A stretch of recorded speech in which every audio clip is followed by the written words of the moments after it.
It's finally here, the 1000 sub special Q&A. Thank you all so much for supporting me and subscribing to the channel. And yeah, if I missed some of your questions, I really do apologize. Always come over to see me at twitch.tv/managerequest every Monday, Wednesday, and Sunday. And you can always ask me in person there. I'm always happy to talk Gloomhaven and answer questions. Also, if you just put a comment down below, I do try to respond to as many comments as I can. I'm not going to hold you up. Let's just get straight into all of the questions.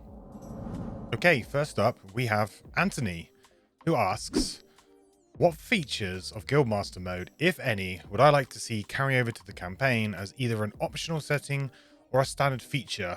Example, restart round, share gold, etc. Thanks. That's a good question. I think the achievement system that they've brought in Guildmaster mode is actually like a really good improvement to the general battle goal system that's in the tabletop campaign. The battle goal system gives each player some kind of like hidden objective. You know, if you haven't played the tabletop version before, gives each player a hidden objective. Maybe it would be to only take short rests, only take long rests, maybe to not pick up any gold throughout the course of the scenario.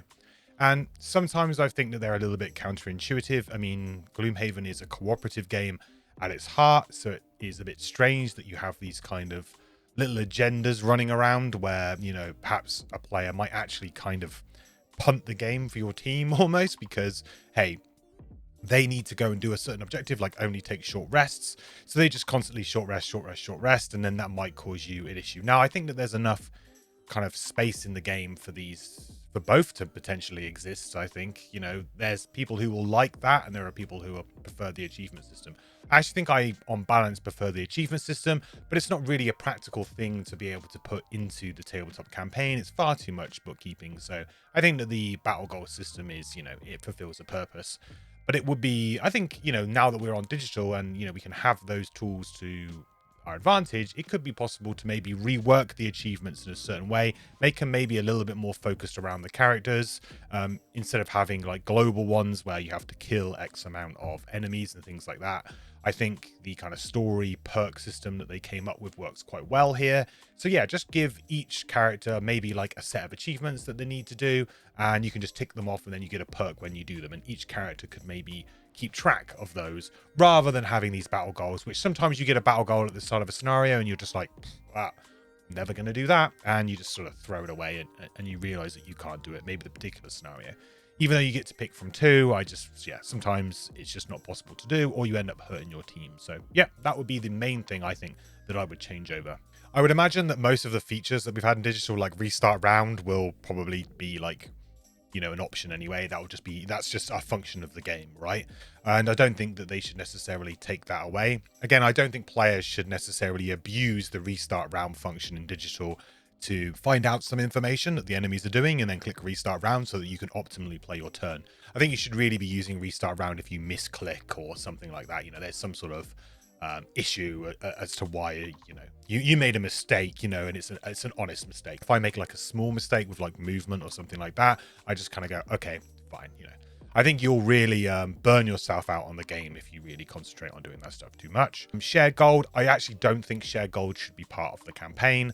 It's a good way for solo players to play, but I don't think it's actually a good way for a cooperative game to work, because, you know, you end up with one player either wanting all of the gold and stuff. Plus, you know, the whole kind of like running around looting, a lot of the loot mechanics in Gloomhaven for certain characters were built around the fact that that character wants to get loot. You should get the benefits of being that. If you're playing the scoundrel and you loot loads, you should be the character who has the benefit of looting loads. So I actually feel like split gold is still the way that the campaign should be. That was a really, really good question, actually, Anthony. So thank you very much. Okay, next up, we've got Sulk, who asks, what mechanics rules do I find clunky, either in person or with the digital port? Example, the allied bless being used by the wolf. Yeah, that's a good one. Well, we had some news on that if you watched the video where we streamed with Isaac, where he okayed that part to change so that allies would potentially have their own attack deck in digital. So that particular one's been solved. There are a few house rules that you have implemented as you're getting into Gloomhaven. No need to get into house rules if you don't want to. Plenty of weird interactions and changings between paper and digital. Yeah, I mean, I think I find many of the same mechanics that most Gloomhaven players find clunky. So the rolling advantage rules with strengthen, being advantage. So you're rolling modifiers and having advantage, that is just a very, I think everyone can agree, it's a very kind of like clunky rule. Well, actually, it's not really a clunky rule. I think the rule is actually quite basic and quite simple. I think just the resolution isn't really very good, and it kind of takes away from rolling modifiers as a mechanic. And I actually think that rolling modifiers are a fun mechanic to have in the game. So I think that there needs to be a change with that, and hopefully with Frosthaven we'll get that. I know that in Jaws of the Lion there are no rolling modifiers, so that kind of took it out of the equation, and I hope that isn't just always going to be the case from now on, that they decide we're not going to have rolling modifiers. I do think that they're fun, so just a new way of finding a less clunky rule of putting rolling modifiers in, I think would be nice. Unfortunately, I don't think we're ever going to get to a point when like an FAQ for Gloomhaven is not really required. I think that there's all these sort of like small, very small grey areas, especially with certain cards that certain characters get that could be problematic. To be honest, I find Gloomhaven to be relatively, once you kind of get into it, I don't find too many of the rules to be clunky. Monster focus is one of the worst things, I think, for new players to get used to. That being tweaked up a little bit as well, maybe. But again, once you kind of learn, I think that most of the rules are there because they're like the best version of the rules that you can get. House rules, I'm actually a fan of house rules. I think that if you're playing tabletop, then absolutely, if you find a house rule, as long as you're not like completely imbalancing the game, in my opinion, because the game should be tough and challenging and interesting for you. So, house rules obviously make the game super, super easy. I think aren't really useful, but ones that just sort of make sense. But essentially, the only one that I really find awkward is the rolling modifiers, and yeah, I just hope that that gets addressed in the future so that we can actually play with rolling modifiers and take them without being scared of drawing our misses. All right, M4 number 10 asks, could I please do a quick video about the reviving ether timing and overall timing with the Spellweaver? Yeah, sure. So I'll do a quick segment on it now for you. So first things first, as a Spellweaver, you're going to want to look and see how long the scenario is. That's going to be very dependent on when you're going to be probably wanting to use your reviving ether. So as you can see here that it's just 2 rooms. That means we're probably pretty safe to use, a fewer burn abilities in this room, potentially use our reviving ether before we go through the door, and then use them again in the next room. Now, the enemy distribution also matters. So as you can see here, we've only got 3 enemies. I think we'll probably have more than 3 enemies in the next room. So we may want to save one of our sort of big attack cards for that room. And again, this depends on how much success you have too. Like if you've got Eagle Eye Goggles and you manage to draw your ×2 and kill your elite in one go, if you manage to, do a lot of damage and basically, in 2 rounds clear this entire room, then you're not going to need to reviving ether immediately. You can actually kind of wait and hang out. So it is going to be dependent on how good you're doing in the game. So bear that in mind. But ideally what we would like to try and do is we'd like to find a situation when the only 2 cards we have in our hand are reviving ether and a burn bottom. So in this instance, it would be aid from the ether, or it could, for example, be frost armor. That's also an absolute fine way of doing it. So in order to do that though, we need to burn some cards. So let's fast forward a little bit. So actually we managed to clear this room very quickly, and we've only burned fire orbs and our summon in order to do so. So we've actually done a fairly good job here. So we definitely don't want a reviving ether right away now. Also, we can go through this door. I think the best option for us in this situation would actually be to long rest, and then we can choose to burn flame strike, which is definitely the item that we don't want. And also burning these cards that are non-burns means that we can get them back with reviving ether. So it kind of gives us even more value. Now is a great example of when things could get a little bit tricky for you. We've got our mana bolt in hand, so we know that we can go nice and early. We're in a bit of a compromised position here. However, we also have reviving ether in our discard, so we know we're going to have to short rest or long rest before we get to do it again. So what could be a good option here is actually to go early with mana bolt. We have some elements we can use. We can actually use one of those elements potentially, and we'll move away with frost armor. The idea being that we want to be able to get all 3 of these into our discard pile. So on the following turn, we can then long rest, or we can short rest, depending on if you want to risk it or not. We can try and get the perfect reviving ether here. Great, we got through the turn, so we know that we want to basically get rid of mana bolt here because we want to go for the perfect reviving ether, so we will get rid of mana bolt. Now we can use the top of this and we can use the bottom of this, and we can immediately discard this in order to get this card back again. I mean, we could leave it played if we wanted to, but I don't think we necessarily need to in this situation. So what we'll do is that we're actually going to go on 80. We don't want to be the focus of this attack here. We'll let the brute take the brunt of it. The only thing I'm slightly concerned about is the multiple targets that this living bones has, but we could go early to ensure that this Mystic Ally gets a good attack off maybe and kills the living corpse here. That might also be a good idea. So actually, I think on balance, probably going on 20 is better here. Okay, so the sequence that we want to do is we definitely want to play the bottom of this.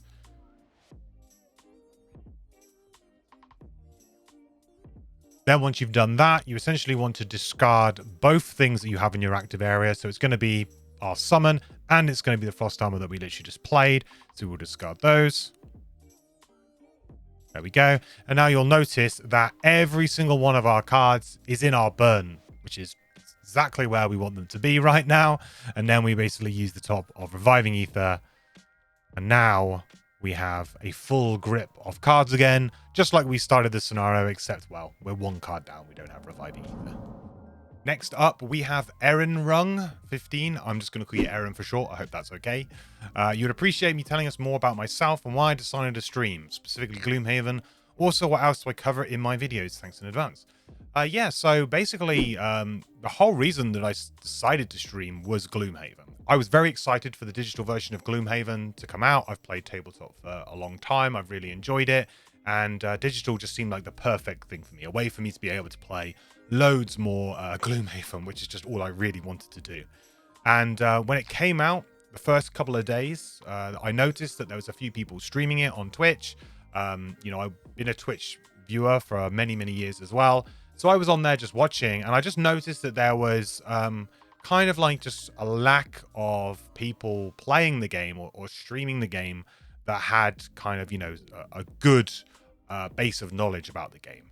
You know, so there's a lot of people coming into the chat on these people and, you know, asking questions like, oh, how does this work? How does that work? You know, new people who have never seen the board game, never played it before. And yeah, they were asking all these questions, and the streamers were, you know, trying to do as best a job as they could, but a lot of them weren't particularly well experienced. So I just kind of saw it as an opportunity. I was like, well, you know, I could stream and I know quite a lot about the game and I can help answer some of these questions. So I think it was like a few days after the game sort of had come out. I didn't even have a webcam, I don't think. I just had like a headset with a bad microphone and I just started streaming. And, you know, the rest is kind of history, really. I never really intended for this to become like a huge deal. I just sort of, quite often with other hobbies in my life, I get very carried away if I kind of get into something. And yeah, within like a few months, I'd upgraded all my setup and everything. And yeah, now we're here. Like, what is it now? We're about 18 months or so sort of into it. So yeah, super enjoying it so far. What else do I cover in my videos? Well, I've not really decided that this is going to be, you know, a Gloomhaven exclusive channel, you know, forever. I'm definitely going to cover it because it's my favorite game, and I'm going to continue to make guides on Gloomhaven on this channel, and you know, I'm going to keep playing it on Twitch on my live stream till we kind of exhaust, you know, the amount of fun that we can really out of it. But I really enjoy board games. I mean, I'm a huge board gamer and I really enjoy video games too. So I see there's lots of opportunity and lots of fun to be had for us to play like other games on the channel. And I'll make other videos as well. Like, so if you've seen like the Fury of Dracula video, I would like to sort of do things like that in the future where we can kind of play a few different things, take a look at just other games that kind of like cross over with like my interests and things like that. And hopefully you guys would find that interesting too. With Frosthaven coming, then there's no like, it doesn't look like there's any end in sight to the amount of Gloomhaven related content that we're going to have to cover. So pretty sure I've got a few more years in the tank for content. So we're not quite exhausting everything yet. Following up on this, Zeth actually tag teams in. He says he likes the idea too. Cool. You'd also like to hear war stories about my previous non-digital board game sessions.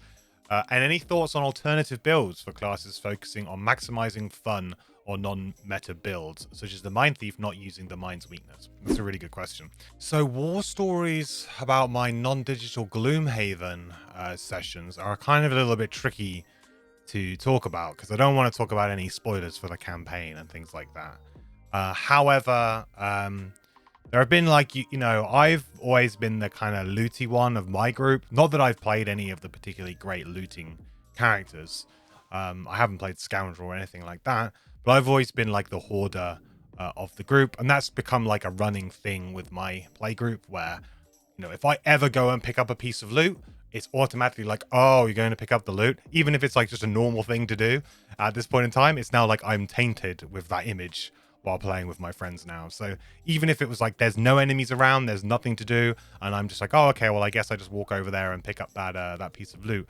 Oh, of course you are. That's what you do all the time. Oh, you're getting all the loot again. That I just get like completely like accosted for it. Not fair. It's not fair.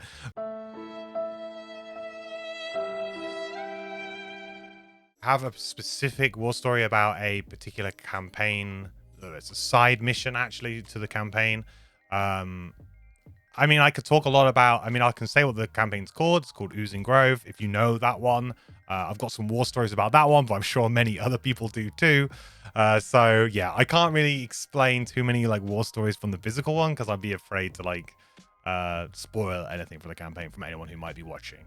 But I'm just going to say Oozing Grove, and I'm sure a lot of people will understand what I mean by that. Thoughts on alternative builds, though.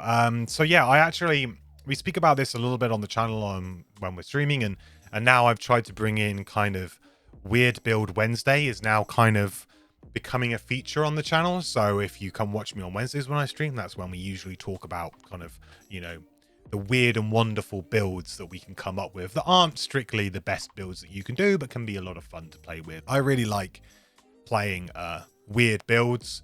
I think that it mixes the game up. I think it proves like a unique challenge. It makes the game almost a little bit harder for yourself as well, because not only are you fighting against, you know, the dungeon itself, but you're also kind of fighting against the fact that you're playing something that's probably not quite as good as it could be, or it's yeah, you're limiting yourself, for example, by not using the mind's weakness. You know, you're limiting yourself to not using a card. There are certain characters that have cards that really warp that character. If, for example, you've seen my music note guide, or if you've seen my triangles guide recently, we talk a little bit about a few cards that those characters have that really warp the game. So once you kind of get those cards, your game plan often just becomes play that card as much as physically possible. It's still a lot of fun to do that for a little while, and absolutely you're going to win a lot of scenarios doing that. But you know, when you play the game as much as a lot of people have, that can often not be as much fun. I definitely really like the idea of doing more alternative builds. I am thinking about doing some more videos on those. However, I don't want to do that until I kind of have a standardized guide out for every single class. So that will come later, I think, or when perhaps I find some time to do it. But I certainly want to try and concentrate on just getting a guide for every class out that is a, you know, easy to follow guide that is a good guide to give you good success in playing the character, rather than saying let's go for these weird ones, because also the weird ones can sometimes be more difficult to play. We'll definitely be exploring it more in the future, and if you come on the Wednesdays to the stream, then that's what we're doing on Wednesdays. We're just messing around, so always a good time. All right, there we have it. Thank you for all of the good questions, guys. I hope you enjoyed it. And thank you all so much for subscribing to the channel so that we can make this video. It's pretty awesome. I'm so blown away by the amount of support that everyone has shown me. And I mean, the Gloomhaven community just seems to be going from strength to strength. And I mean, it's one of the most welcoming communities I think I've ever, you know, been a part of or come across. And everyone just seems to be, you know, I mean, everyone's just such a fan of the game, and they just want to talk about it and just listen to other people talk and discuss different cards and theories and stuff. It's just an awesome community, really. If I didn't get around to answering your question, or if you've got a different question you'd like to ask me, then please come over to twitch.tv/ManageRequest. I stream there every Monday, Wednesday, and Sunday, and you can always ask me live in person. I also try to reply to like all of the comments that I get on YouTube mostly, so if you can drop it down in the comments below, then maybe I'll answer it there. All right, guys, all that's left for me to say is thank you all so much for watching again, and I will catch you in the next video. Bye. I think still, yeah. Oh, Scout. that's the blessing from Cam. Yeah. That's the blessing from. Isaac, at this point, can we get your approval to add an additional attack modifier deck for allies in the digital version?